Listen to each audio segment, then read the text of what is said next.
Alhamdulillah hamdan katsiran thayyiban barakan fihi kama yuhibbu rabbuna wa yarda. Wa asyhadu an la ilaha illallah wahdahu la syarikalah wa asyhadu anna Muhammadan abduhu wa rasuluhu la nabiyya ba'da ma ba'du. Jemaah rahimani wa rahimakumullah. Ini adalah majelis kita yang ketiga atau pertemuan kita yang ketiga dari menjelaskan tafsir firman Allah Subhanahu wa taala, wahai orang-orang yang beriman. Dan sekarang kita sampai kepada seruan yang ketiga, di mana Allah Subhanahu wa taala menyeru orang-orang yang beriman, ya ayyuhallazina amanu kulu minat thayyibati ma razaqnakum washkuru lillahi in kuntum iyyahu ta'budun. Wahai orang-orang yang beriman, makanlah di antara rezeki yang baik-baik yang kami berikan kepada kalian, dan bersyukurlah kalian kepadaku jika benar hanya kepadakulah kalian menyembah. Seruan ketiga ini bisa kita lihat di dalam surat Al-Baqarah ayat ke-172. Allah Subhanahu wa taala menyeru manusia, hamba-hambanya, dengan seruan yang menggabungkan antara bentuk kecintaan dan hal yang mendatangkan keridhaan Allah Subhanahu wa taala, yakni seruan keimanan, di mana Allah Subhanahu wa taala mewajibkan kepada hamba-hambanya, orang-orang yang beriman, untuk memakan rezeki yang mana rezeki tersebut adalah pemberian dari Allah Subhanahu wa taala,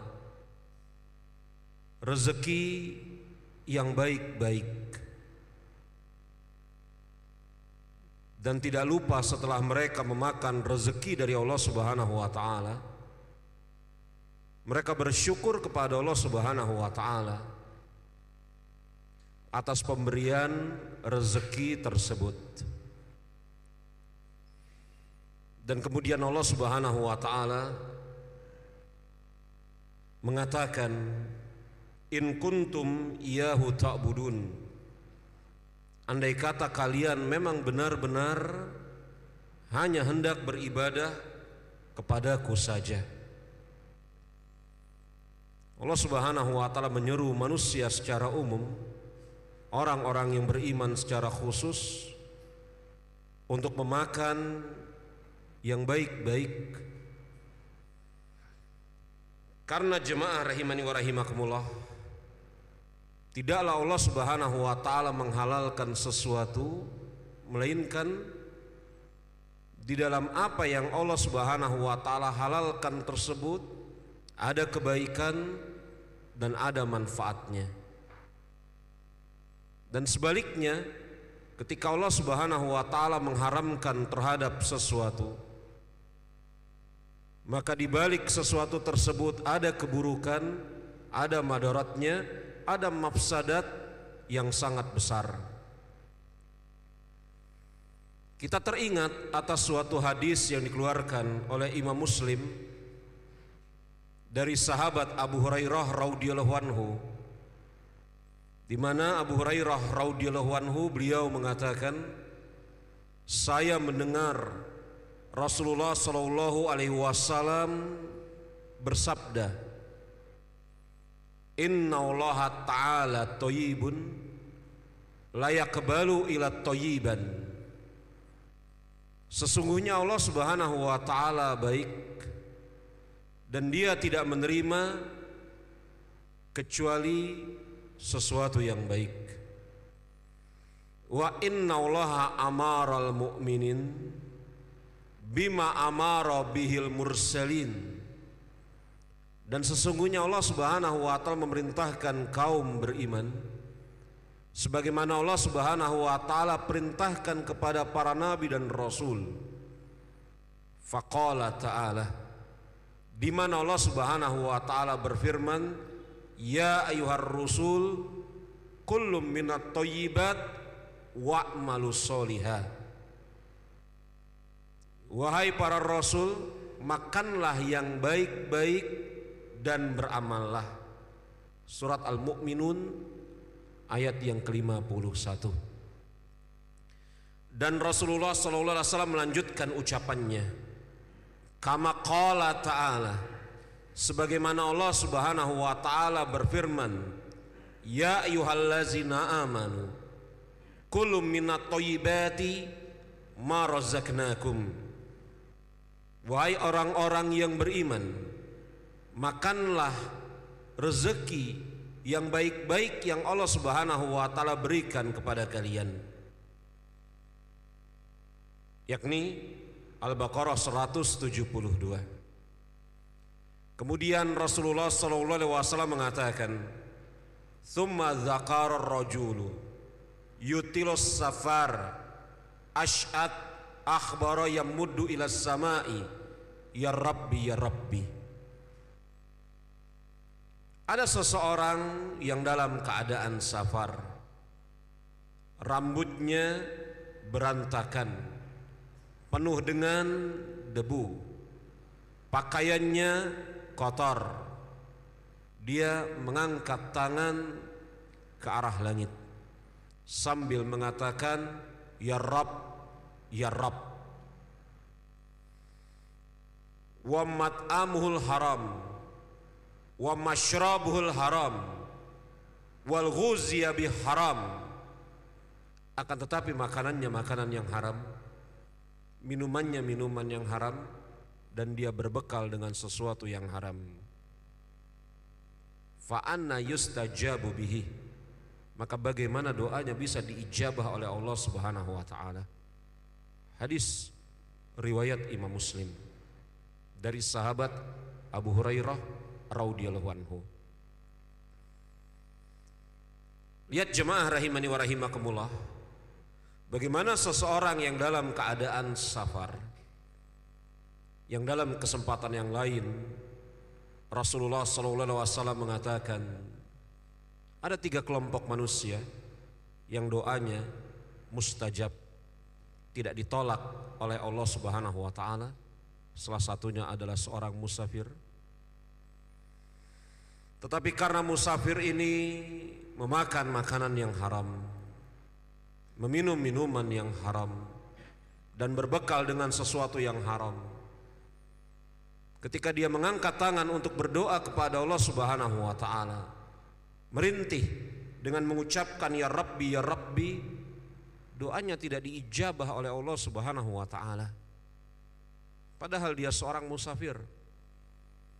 Bagaimana kemudian efek dari makanan yang haram sungguh sangat memadaratkan atas diri seorang hamba.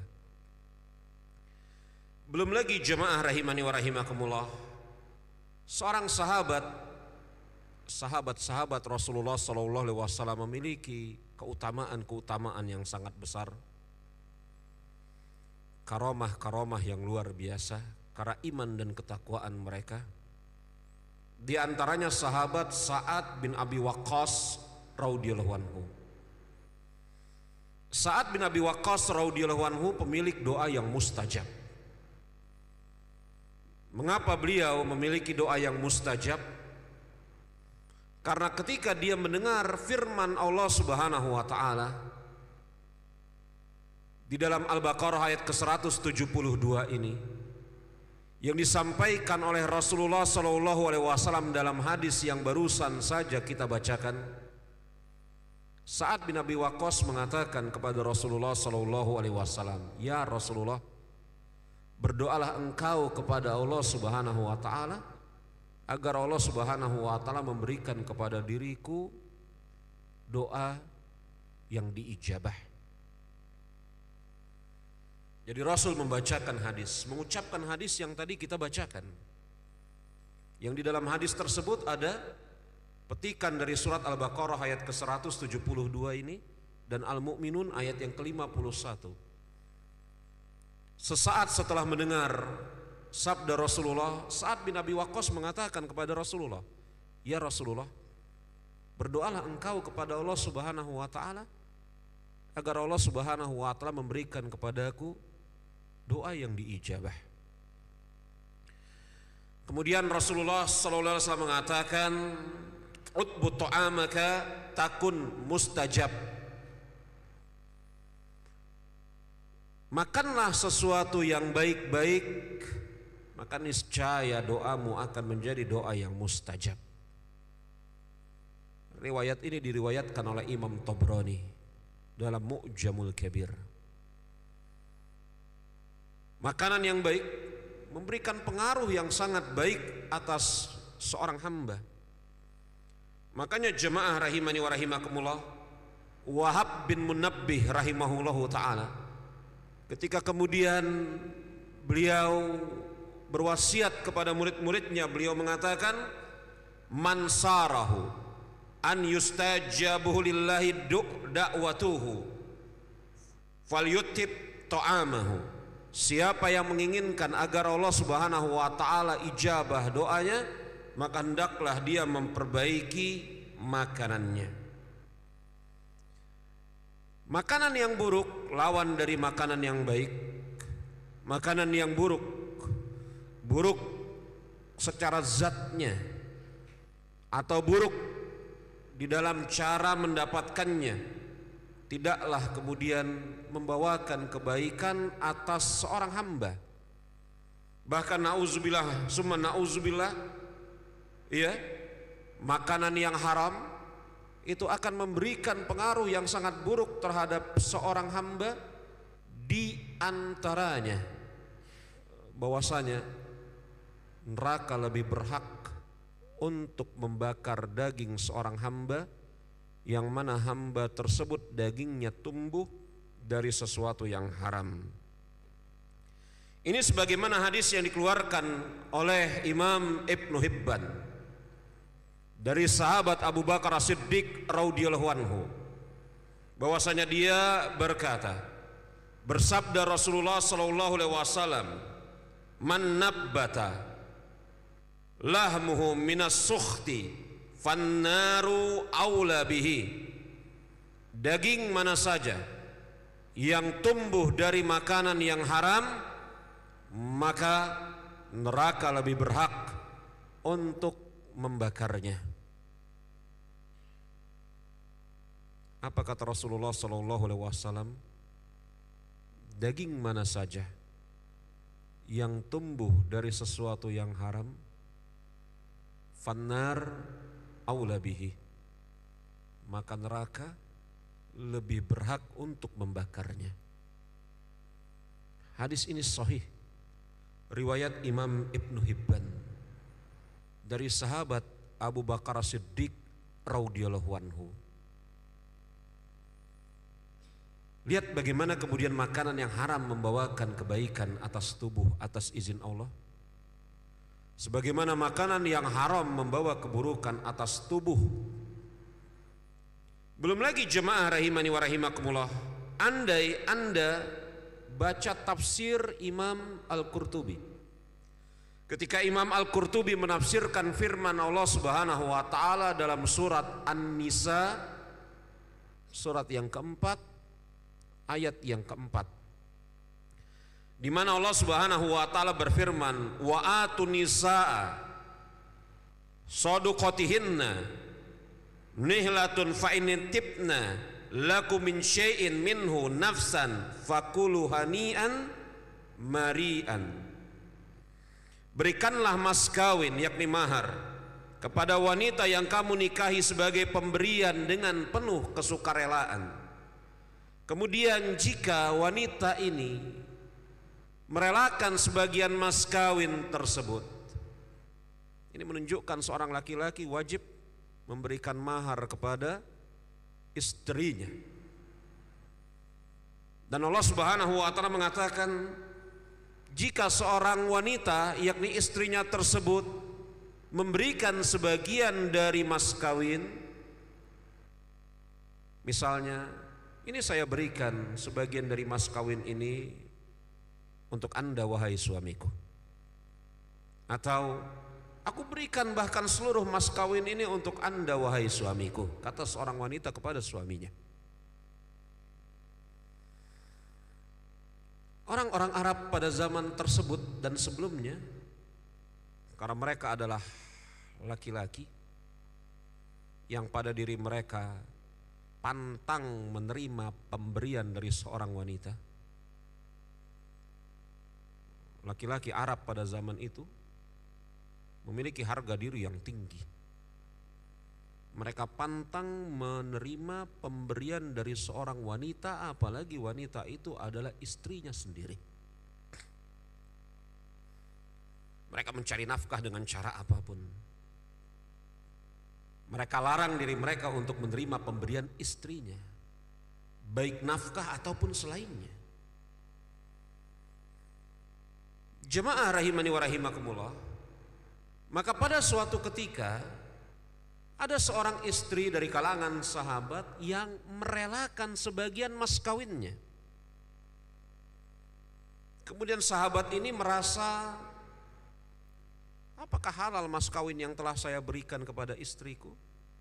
Aku ambil lagi dan aku pergunakan, mungkin untuk keperluanku atau keperluan rumah tanggaku. Jadi ini mungkin kalau di dalam benak sebagian orang, ini seperti mengambil pemberian yang sudah diberi.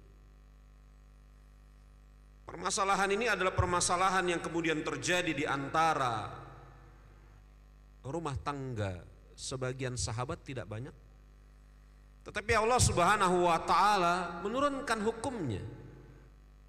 Allah Subhanahu wa taala mengatakan, andai kata perempuan tersebut yakni sang istri bersodakoh dengan mahar yang dia miliki, ala kulli hal mahar itu adalah pemberian suaminya, maka itu tidak mengapa.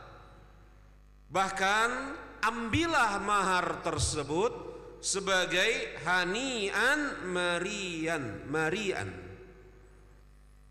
Para ulama berbeda pendapat ketika menafsirkan lafaz hani dan mari di dalam ayat ini. Tapi kalau kita buka tafsirnya Imam Al-Qurtubi rahimahullahu ta'ala, Imam Qurtubi mengatakan yang namanya hani adalah rezeki yang enak dimakan lagi lezat.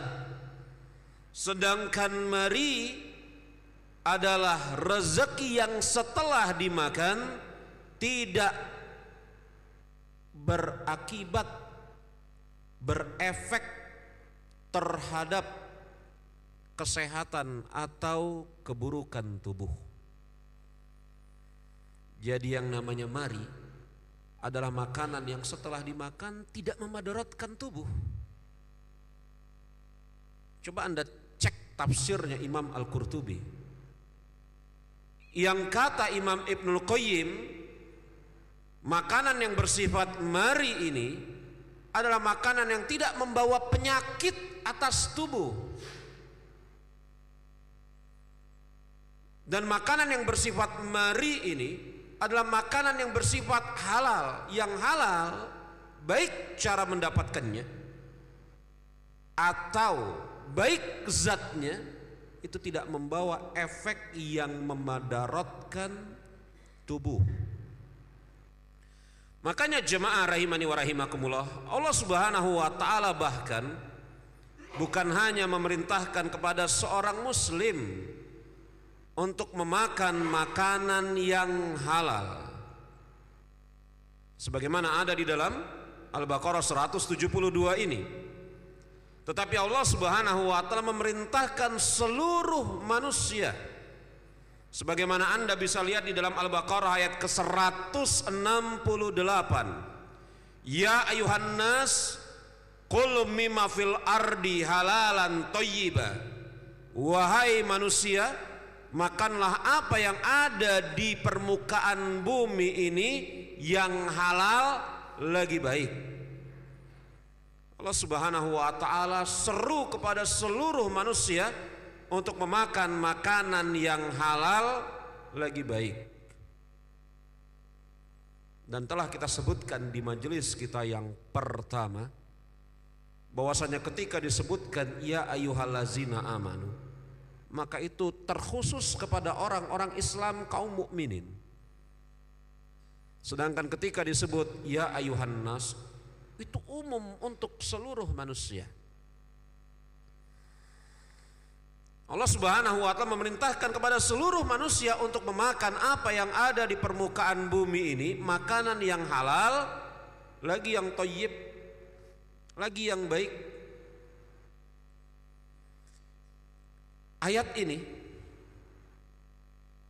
dan ayat-ayat yang lain yang semisal ini menunjukkan kepada kita bahwa pesannya perintah untuk memakan yang halal lagi yang thayyib itu berlaku untuk seluruh manusia, kaum muslimin ataupun selain mereka. Dari ayat ini dan yang semisalnya, dari ayat ini dan yang semisalnya, para ulama berdalil bahwasanya orang-orang kafir tetap diperintahkan untuk menjalankan syariat Allah Subhanahu wa ta'ala.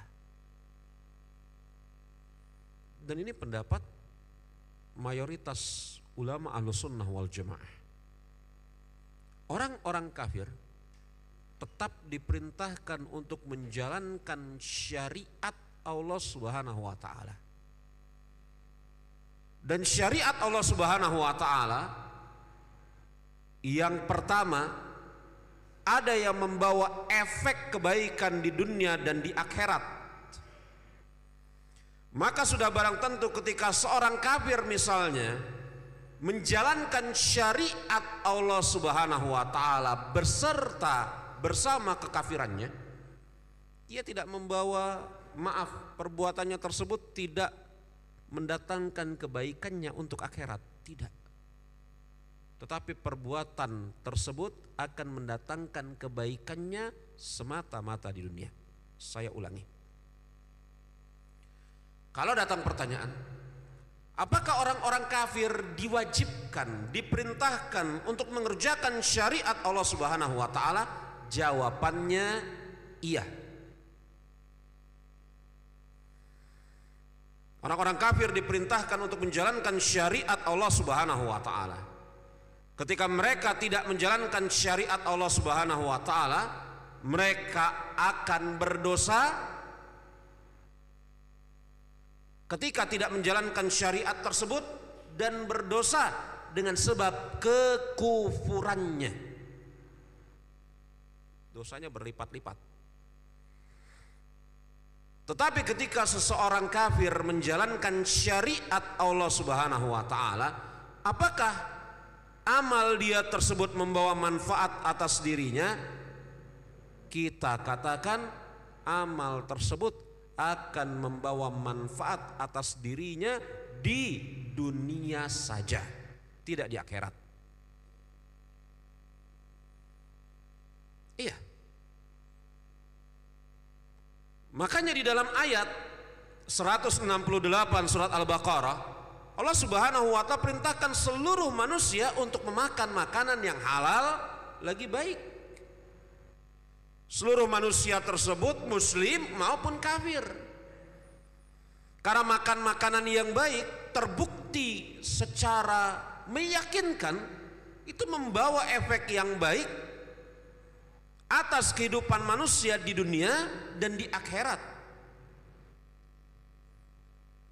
Allah Subhanahu wa ta'ala perintahkan seorang manusia untuk memakan makanan yang baik, makanan yang halal lagi thayyib.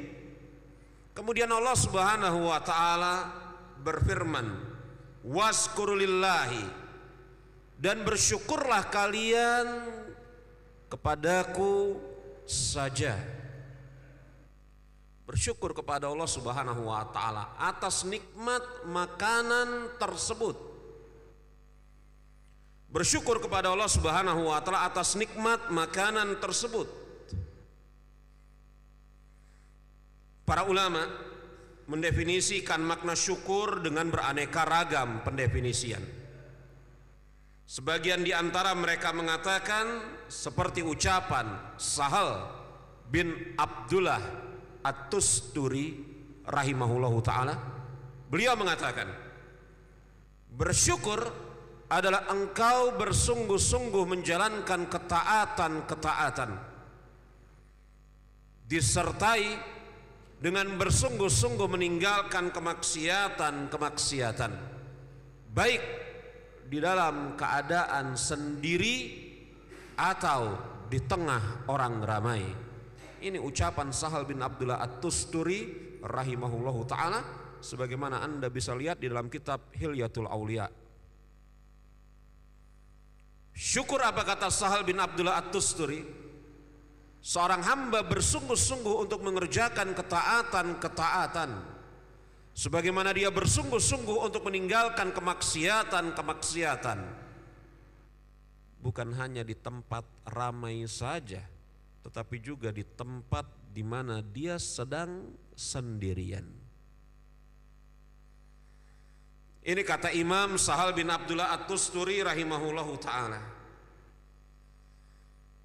Al-Qushairi, sebagaimana dinukil oleh Imam Ibnul Qayyim dalam Madarijus Salikin, membagi syukur menjadi 3. Syukur secara definisi bahasa Arab ya, bukan syukur, itu nyukurin syukur. Syukur secara definisi bahasa Arab, kata Imam Al-Qushairi dalam risalah beliau, sebagaimana dinukil oleh Imam Ibnul Qayyim dalam Madarijus Salikin, terbagi menjadi 3. Yang pertama, bersyukur dengan hati. Bersyukur dengan hati, yakni meyakini bahwasanya nikmat ini bersumber dari Allah Subhanahu wa ta'ala.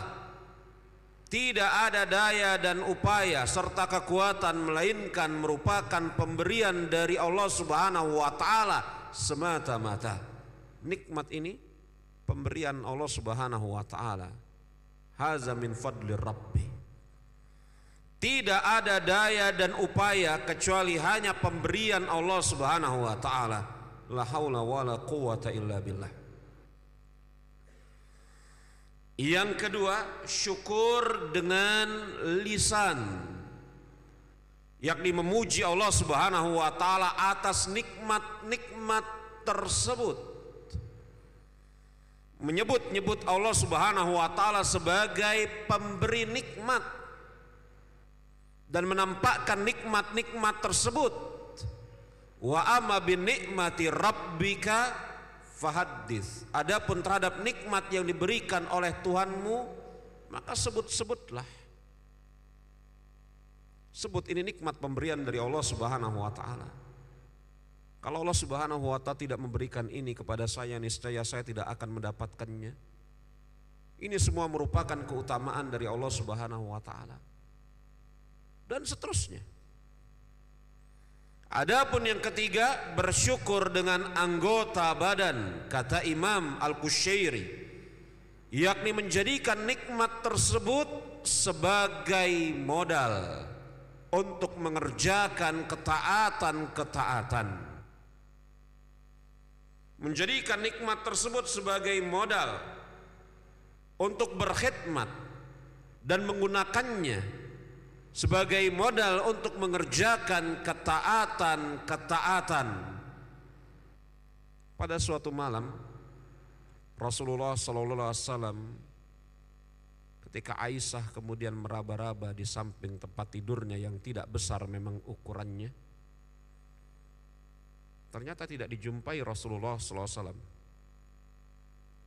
Dan Aisyah menjumpai Rasul sedang berdiri mengerjakan sholat malam, panjang sholatnya, dan Aisyah melihat bahwasanya telapak kaki Rasulullah SAW dalam keadaan pecah-pecah dan betisnya bengkak. Telapak kakinya pecah dan betisnya bengkak. Kemudian Aisyah mengatakan kepada Rasulullah SAW, "Ya Rasulullah, engkau melakukan hal yang seperti ini, padahal dosa-dosamu yang telah lalu maupun yang akan datang telah diampuni oleh Allah Subhanahu wa ta'ala." Ini ucapan Aisyah. Aisyah mengatakan, dan Allah Subhanahu wa taala juga berfirman seperti itu, bahwasanya dosa-dosa Rasulullah sallallahu alaihi wasallam yang lalu maupun yang akan datang telah Allah Subhanahu wa taala ampuni. Maka jangan dengarkan orang atau sebagian orang yang mengatakan Rasul saja belum tentu masuk ke dalam surga. Ada sebagian orang yang mengatakan Rasulullah SAW Muhammad saja belum tentu masuk ke dalam surga. Jangan dengarkan ocehan orang-orang yang modelnya seperti ini. Aisyah mengatakan, ya Rasulullah, engkau melakukan hal seperti ini padahal dosa-dosamu yang lalu maupun yang akan datang telah diampuni oleh Allah Subhanahu wa taala. Kemudian Rasulullah SAW mengatakan, afala akuna abdan syakura ya Aisyah. Apakah aku tidak layak menjadi seorang hamba yang pandai bersyukur, wahai Aisyah? Rasul kita memberikan contoh bagaimana mewujudkan syukur dalam bentuk peribadatan.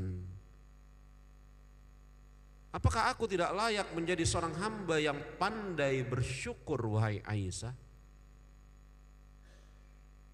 Maka yang ketiga, kata Imam Ibnul Qayyim, menjadikan nikmat yang Allah Subhanahu wa taala berikan tersebut sebagai modal untuk mengerjakan ketaatan-ketaatan.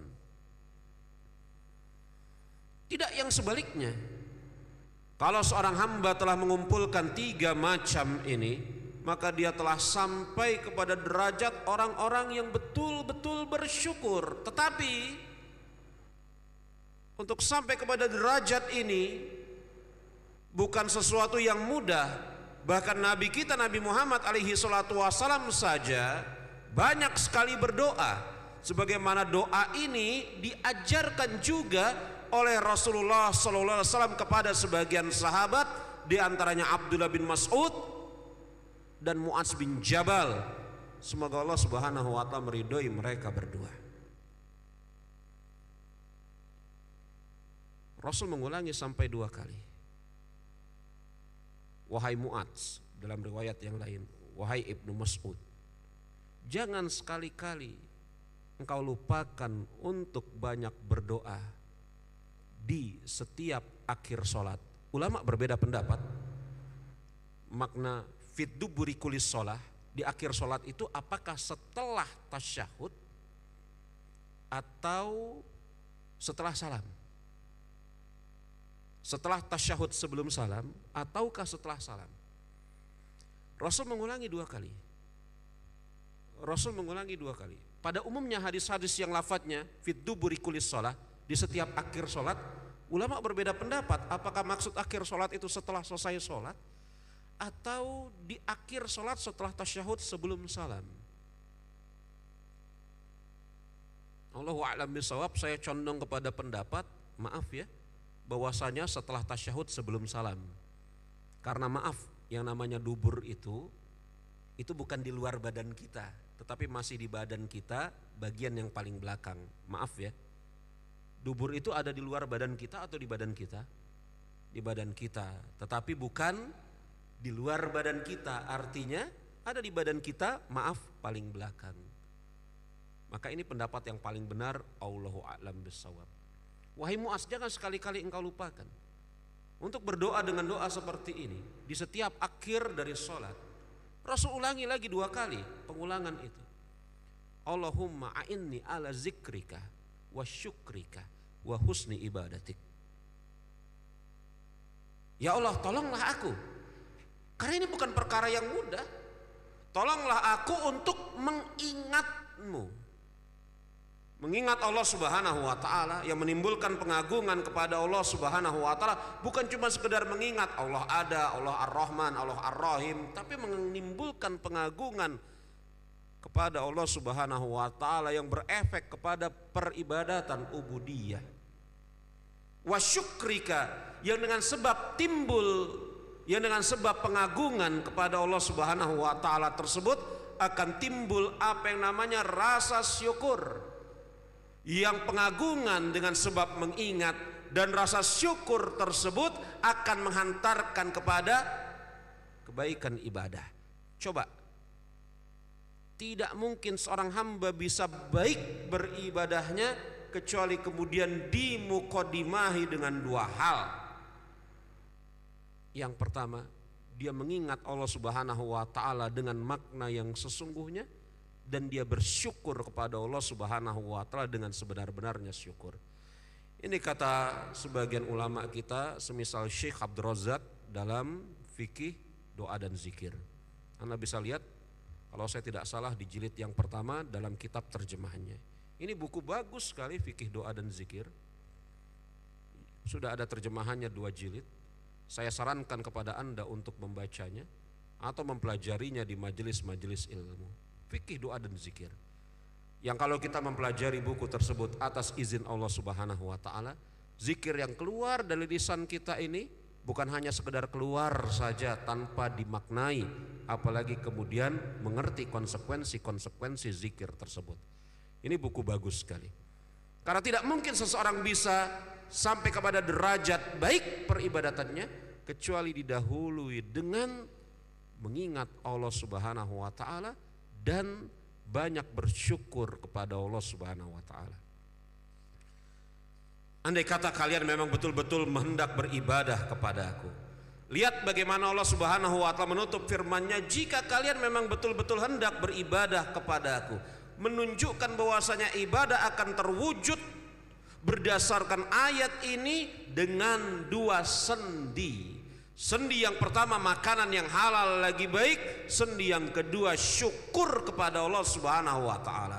Kehilangan salah satu dari 2 sendi ini maka akan menjadikan ibadah tersebut tidak terwujud dan atau ibadah tersebut tidak sempurna lagi, cacat. Saya